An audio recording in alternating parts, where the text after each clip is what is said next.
welcome to another episode of Conversations with Clarity. I'm Jessica Knudsen, President and CEO of Clarity Child Guidance Center. Here today, I'm joined by three community experts to talk about the specific challenges of going back to school this fall of 2022. I'm joined by Brian Jaklich, who is the Social Work Coordinator for Harlandale ISD, Dr. Cynthia Diaz de Leon, a staff psychologist at Clarity Child Guidance Center, and Inga Cotton, the Executive Director for San Antonio Charter Moms. We're going to go through some questions, but to start, if our guests could just take a moment to introduce themselves and tell us a little bit about their agency, that'd be great. Brian? Okay, well, thank you. I'm the coordinator for social workers at Harlandale ISD, and so we are fortunate to have a social worker on every single campus. There's 25 of us, so I help coordinate the services there, and then we also are part of the San Antonio Mobile Mental Wellness Collaborative, which is a counseling program, and so we have a mental health counseling center within our district, and I oversee that as well. Great. Thank you. So I'm Cynthia Diaz de Leon, and I, in addition to being the staff psychologist on site at our main campus, I help with the collaborative and supervise our therapists that are on site, and I supervise psychology trainees, providing psychological testing and individual and family therapy. Great. All right. So San Antonio Charter Moms is a nonprofit, and our mission is to help families find schools that are the right fit for their children.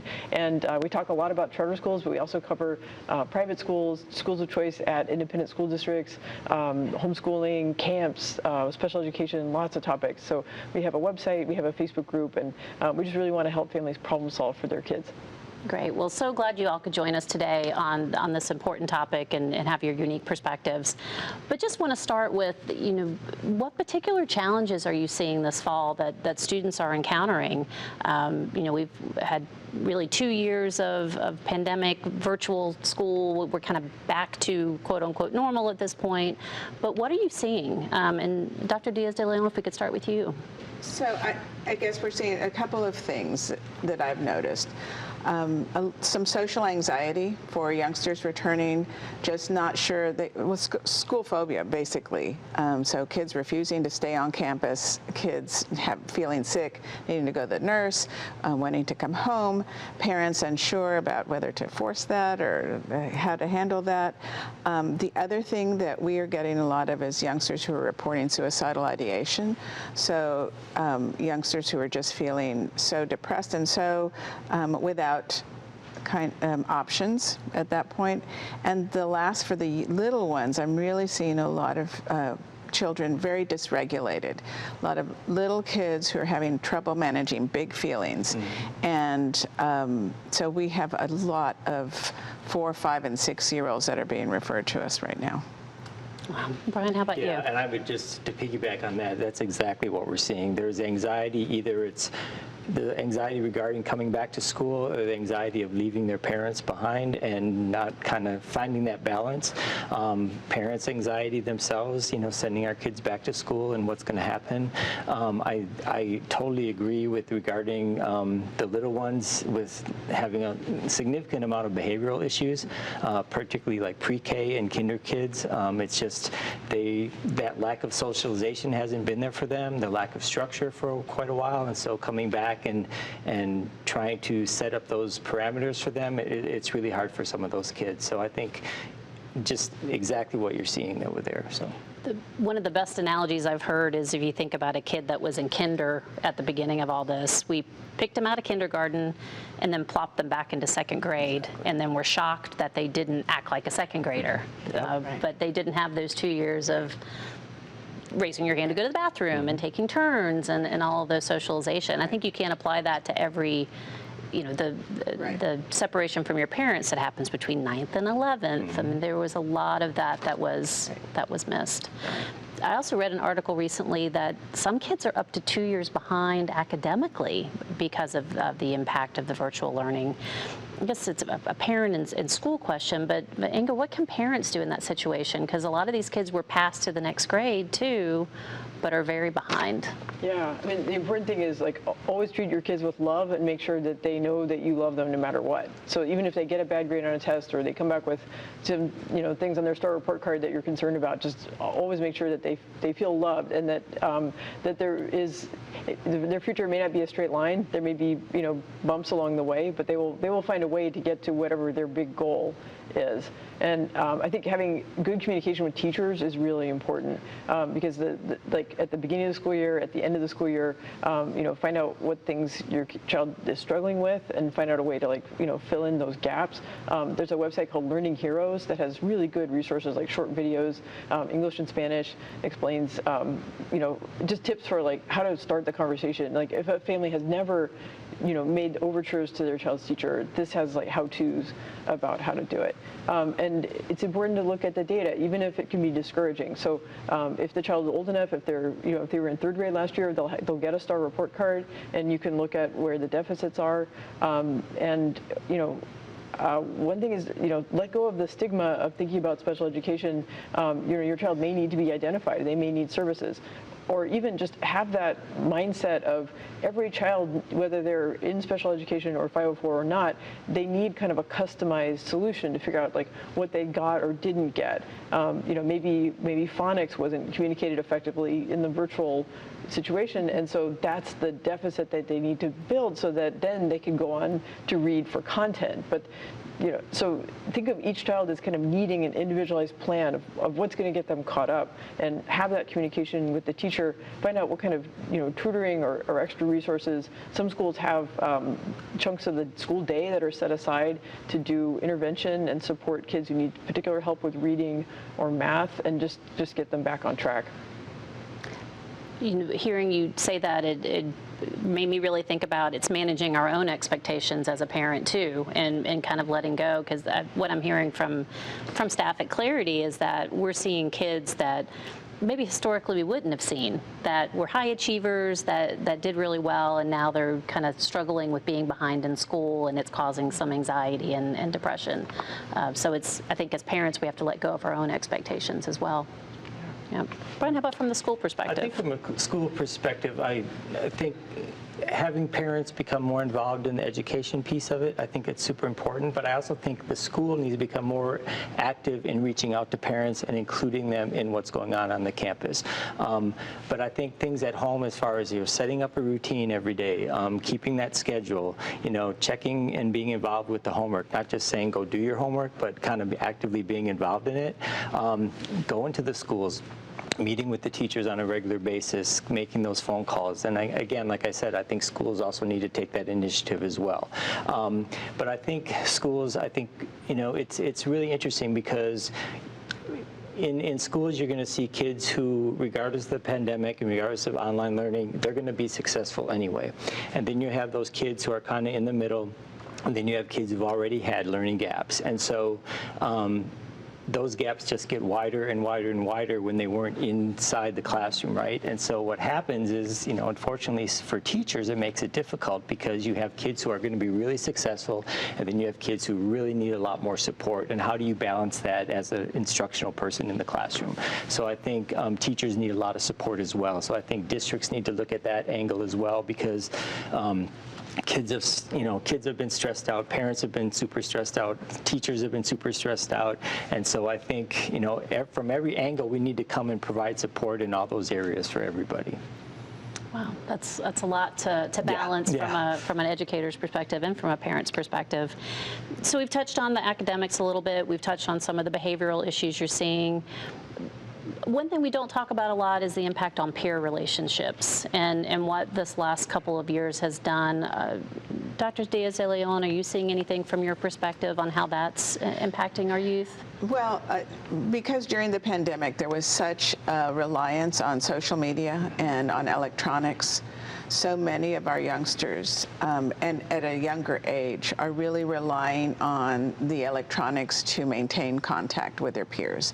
And so they don't do phone calls, they do text messages. But phone calls allow you to hear intonation and nuance, and whereas with text messages you can't get that. And I am seeing a lot of youngsters being very hypersensitive to what they're reading and what did that mean, and so then they're feeling negatively. They don't know how to resolve that issue. There's conflict, and because social media is so easy to include everybody, and there's group texts, and so then it's not just between these two, but like everybody now knows that this is happening, and it's just not fostering positive social interactions and just good, like what you said, hurt my feelings, and oh, I'm sorry, I didn't mean that kind of thing. So I just see a lot of like stop, start kind of things with kids. Kids who are very anxious might reach out and they'll try to engage. They get greeted with what they perceive as a negative kind of response, so then they withdraw, then they feel badly because they don't have friends, and it's kind of that sort of cycle.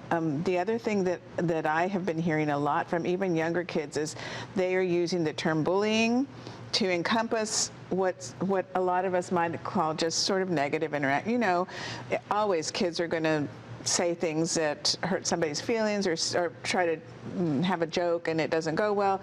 That's not a consistent bullying behavior necessarily, but part of the vicissitudes of childhood, of learning how to negotiate that. And I just think they don't have that resilience and that ability, the sturdiness, the internal sturdiness to manage some of that. Inga, what about from a parent's perspective? Have you noticed anything on that peer relationship? Yeah, I definitely have noticed the same thing about so many kids rely on digital stuff to mediate or support their relationships, and it could be maybe they're used to using gaming platforms as a way to interact because they weren't able to interact face to face, and it requires a lot of vigilance on parents' part to like understand, like, okay, what is this game? Are my kids safe in this digital environment? And so a local resource is Next Talk. They have a website, podcast, and they explain a lot about how to keep kids safe online. And Dr. De Leon, bullying is a big issue, but also understanding, like, when is it actually bullying, like where it's consistent and targeted, and you know, or is it just noise and just you know, kind of kids rubbing the rough edges off each other as they learn to navigate social skills. And so David's Legacy Foundation has a lot of helpful resources about bullying. And so if it is a serious situation, they can suggest steps on what to do, but it's also you know, kind of helping kids understand. So like with my own kids, I try to check in with them every day, you know, like, oh, who did you talk to at school? And make sure that and encourage them to do face-to-face things. So like, you know, in distance learning, kids weren't able to join clubs or participate in sports or do as much volunteering. And so I mean, encouraging my kids to do that, and then having that shared attention, those shared activities, is, you know, helping them rebuild friendships. And they changed schools during the pandemic as well. So we've had some work to do to kind of rebuild their networks, but they are feeling more confident, and they don't feel as isolated as they did during the kind of scariest time of the pandemic. And I do think as well, when you talk about social media, what happens is when we're together with people and we have a conflict, we can try to work through it. On social media, what happens, kids cut each other off, right? And so that's it. And so there's no practicing of how to deal with conflict. It's just, you know, leave that person alone, or don't have any interaction, but you never learn how to deal with your feelings about it. You never learn how to solve those problems and to repair that relationship. So I think that's a huge issue, and particularly because kids were so isolated during the pandemic, and then they come back to school without, you know, 2 years without socialization, basically. And then all crammed together again, and how do you deal with that, you know? And so the anxiety on their level is really high, which comes out existing through behavioral issues at times, and just, you know, depression and anxiety. And so I think there's a lot to deal with all that. Well, and the cognitive distortions of trying to, so I had never heard somebody say, he left me unread. And so that becomes a thing, right? So then they interpret that in a certain way. So not even going to read the message from me means ignoring me or purposely trying to leave me aside, as opposed to I'm in a club, I'm after school sports, my parents took my phone. I mean, there's lots of reasons that youngsters would not get to that. And that's only one of the reasons. Right. Yeah. we've touched on screens with social media, but they're a huge part of education now too. Most schools require a tablet or some electronic access. How do you manage that? How do you set a limit where they're not inundated from it? And I think of, not to age me, but when I was younger, we got off the bus on Friday afternoon, bullying was done. You got a reprieve for Saturday and Sunday, and you had to deal with it again on Monday morning. But you had this kind of glorious break. We don't have that anymore because the screens are everywhere, and so it's with us 24/7. So, Brian, we'll stay with you from a school perspective. How do you give some guidance for managing the amount of screen time? I think what really needs to happen is there needs to be some parameters there as far as guidelines. So like we tell parents at home, when it's dinner time, put your phones away. When it's homework time, your phones are away. Don't have the computer in your bedroom where they can be on it all night long, that type of thing, because they are on screen so often. In schools, they're on screens a lot too, and so it's a constant 24/7 with that kind of stuff. And so I think we need to work together with parents and families and really do a lot of education on what is healthy and what's not healthy. Because I mean, the reality is screen time is going to be there for the rest of our lives, and it's going to probably get more intense and more advanced, and looking through your skin or whatever just to kind of see something. But I really think that partnership between the schools and the families needs to really continue to get stronger and stronger, because we need to work together to make kids successful. And but the limits on screen time, I think, are super important, and we need to have those family times to sit and talk together. We need to have times when your friends come over, all your phones are going in this box until you're ready to go home. Those kind of things. In schools, kids are constantly on their phone too. It's hard. We have the rules. You can't be on your cell phone, but constantly they're looking down, and it's just the there. watch. Yeah, exactly. So. Mm-hmm. So there's actually a pretty wide variation among how schools treat screen time, and so there are some schools that focus on having kids be outdoors a lot, and there's schools that use very little digital curriculum. So that's something that as families are doing their school search, they can ask, like, how are you using computers in the class? And if it's important to a family to minimize screen time during the school day, there are schools that offer that. And some schools are very strict about restricting cell phones. Like if where there's a severe consequence if a child is seen with a phone, between morning drop-off and afternoon pickup. So, which I know it's hard to enforce, and like I'm not a school administrator, so I'm not judging why a school would or wouldn't follow that policy. But if it's built into school culture, so that's part of the process of as a family is evaluating a school. Like, is this helpful for us or not? One tip that I learned from the Next Talk folks is, and it doesn't work as well for younger children, but as they get older, let's say you let your child go on a gaming binge, right? And then how grouchy they are when you tell them to finally put the device away, and then try to get them to reflect on so how do you feel? Maybe you don't like how you feel. Okay, well, what if you had spent some of that time playing outside, or what if you had spent some of that time building something with blocks, or creating something instead of just being kind of part of this game. And then I think that's part of learning the tool to self-regulate, which as adults we need as well. So it's about making it age appropriate, but try to have conversations with your kids about and then having rules like mealtime, put away the devices, like bedtime, take the devices out of the room. No walking while texting. Oh no, that's an issue. I think I do that. I think though we need to be really sensitive as parents and school people.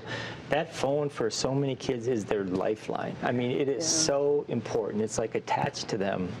And to just say, put your phone away, our perception of that is very different from their perception of that. And I think we really need to kind of understand that, and then kind of you got to work through those type of things. So like you say, and tell me how you're feeling about this. Those kind of things are super important conversations to have. Well, and you can be teaching how you end a conversation. Exactly. Right? That's a social skill. So let your friends know that in half an hour we're going to have dinner and you won't be on the phone, so that you begin to learn some of those social skills. Because if a child is faced with I'm grounded, I don't have my phone all weekend, that could push them into a state of depression or really severe stress. Right. I can't help thinking as I'm hearing you talk, I've heard the term emotional regulation a few times and emotional dysregulation.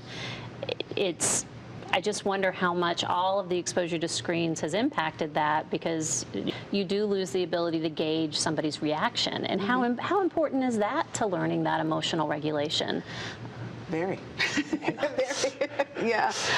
And parents really are where it starts, right? And so, as you mentioned, we as parents have to manage ourselves and our own emotions. And so sometimes that means stepping back and thinking about how have we really, as a family, and then me individually, how have I been impacted by this pandemic? I mean, we kept going, and some of us, parents in particular, you just do what you have to do to get the food on the table, get things that the kids are safe, just keep on going.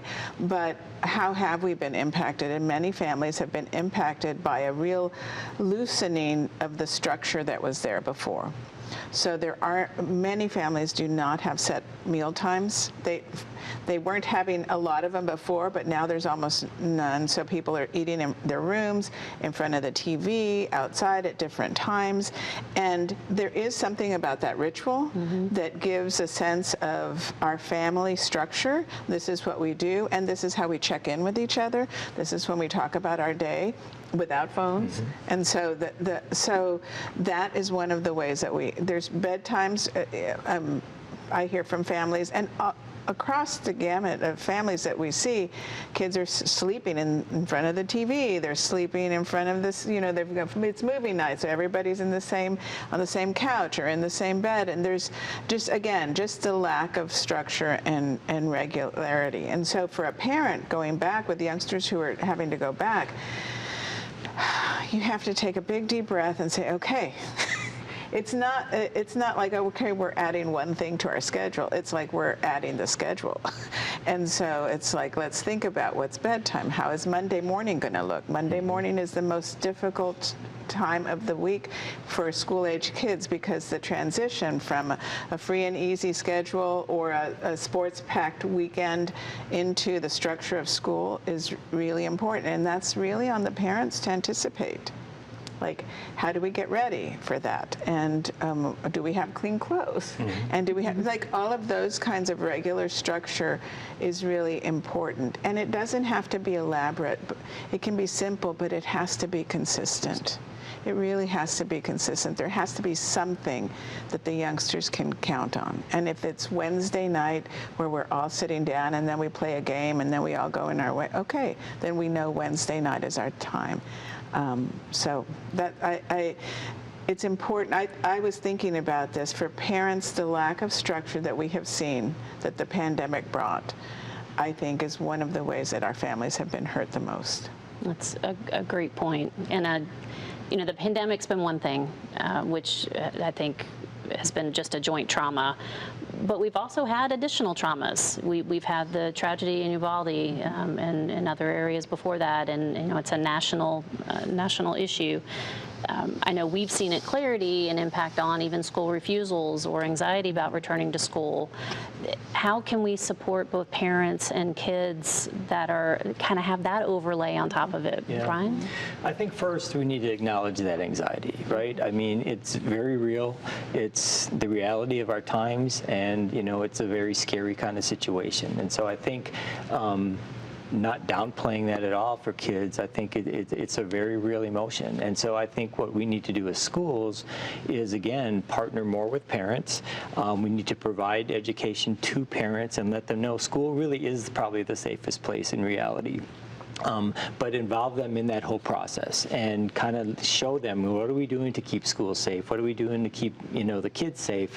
What are our plans if something would happen? And be very open about all that kind of stuff. And I think the other thing schools need to do is really plan for those kind of scenarios without making it too overwhelming for kids, right? Because you do all these drills and kids, it causes anxiety for everybody. But some of those are really important to do. but at the same time, we need, we need to involve kids in that process as well, and talk about how they're feeling, talk about, the impacts of this kind of stuff on them. But I really think, as adults, we want to protect kids, and we do need to protect kids, but we also need to include them in our processes and include parents in our processes.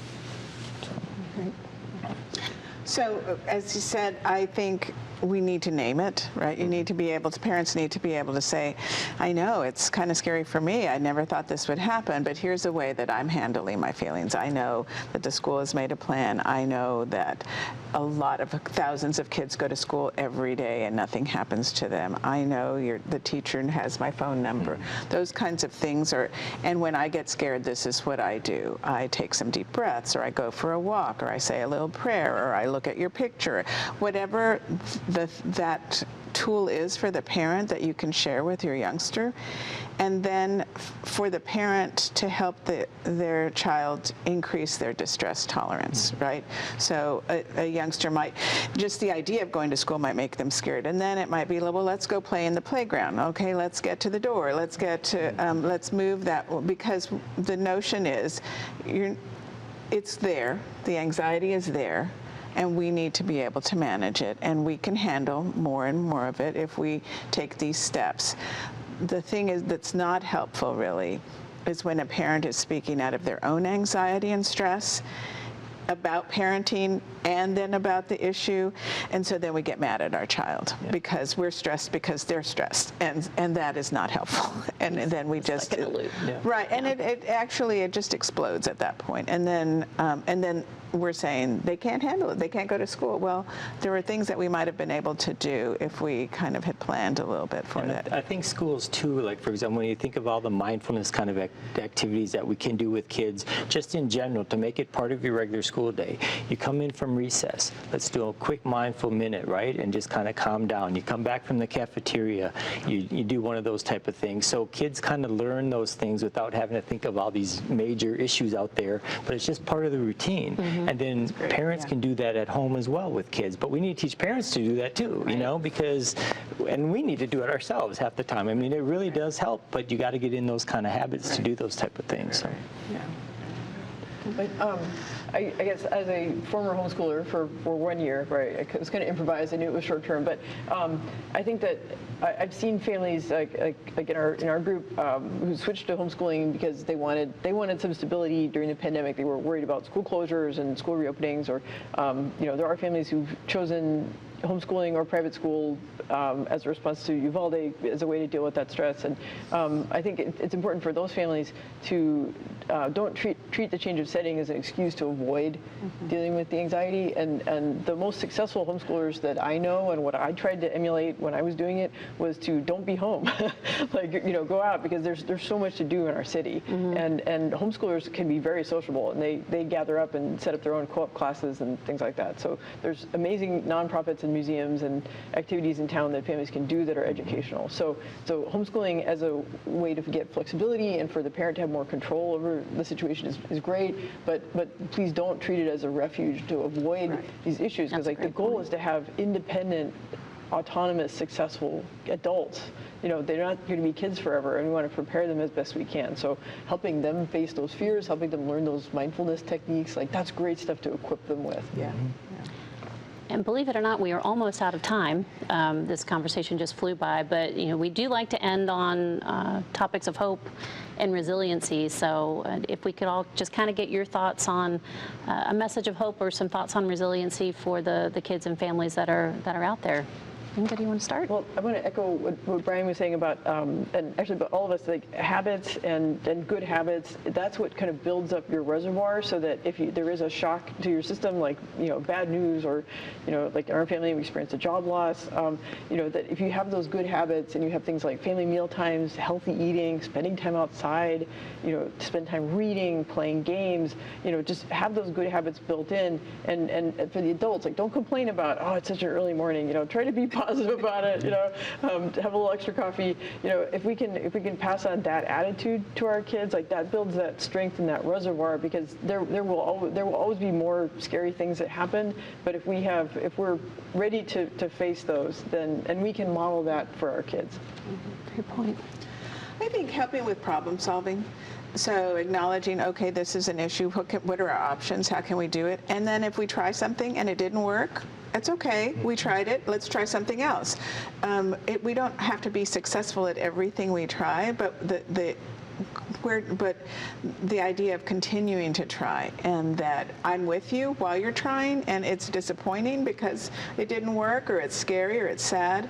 Really owning and acknowledging the emotions, I think, is really so critical for parents to share with their kids, because parents that try to be stoic and tough and don't give their youngsters the option to see how real people handle it. That's a great point. So, I've found a sign I'm going to order for my office that says, "Be brave enough to screw something up." yes. And I think there's a lot of messages in that. Right. That's true, and it's okay, that's the neat thing. I think the other thing is there's so much good things that happen in the world. I mean, everywhere you look, you can see a parent interacting with their kid. You can see someone holding a door for somebody. You can, those type of things. I think we really need to kind of make a conscious effort to look for, because we're constantly inundated with things that are scary and dangerous and all that kind of stuff. But in the big picture of everything, in my opinion, I think there's so much more good in the world. And I think people generally care about each other and want the best for their kids. They want the best for their communities. And I think we just need to make more of a conscious effort to kind of be more aware of the wonderful things that are going on around us. That's a great point. That's a great point to end on. That's a high note for sure. Yeah. Really appreciate all of your time this afternoon, and the information from your different agencies I think will be helpful. And thank you to our audience for joining us today, and we'll see you on the next Conversations with Clarity. Thank you.